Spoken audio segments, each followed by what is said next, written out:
Rockford Fosgates in the trunk, just coming down the street. Dude, to this day, one of my favorite cars, I have a 1970 Chevelle. And I got, you own it? Yeah. Oh, bring it up. I would like to see it. When I was a kid, yeah, before I had a car, my friend picked me up in his buddy's car. I didn't know the other dude. I met him like from school or something like that, but I didn't know him. And he picked me up in this 1970 Chevelle.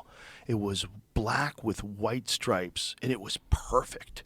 And I remember I saw it. I was like, how does he own this? How can you own this? Yeah. Like, that's how I felt. Like I was sitting in the backseat of the car. I was like, this car is so crazy that you could own this car.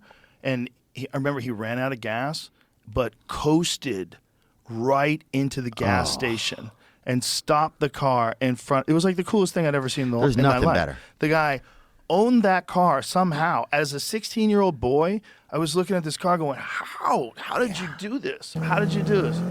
Let's see it.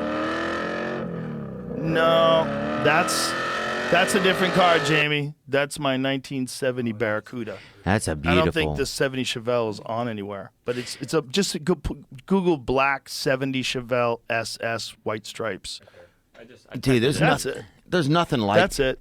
There's on the wrong video. There's nothing like running out of gas and coasting to the fucking pump. Dude. Mine looks almost exactly like that, but that's exactly like this kid's looked when he picked me up and I got a ride in his car. I was like, that's a 69.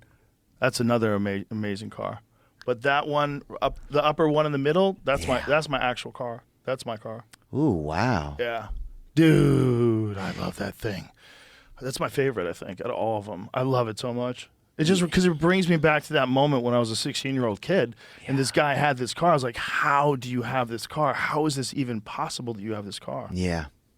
Oh, that was crazy, dude. If an older kid picked you up when you were a kid and he had a car, that was like getting into like somebody who had a car's car when you couldn't even have a car was the craziest feeling ever. Because you couldn't believe it. Yeah, you were like,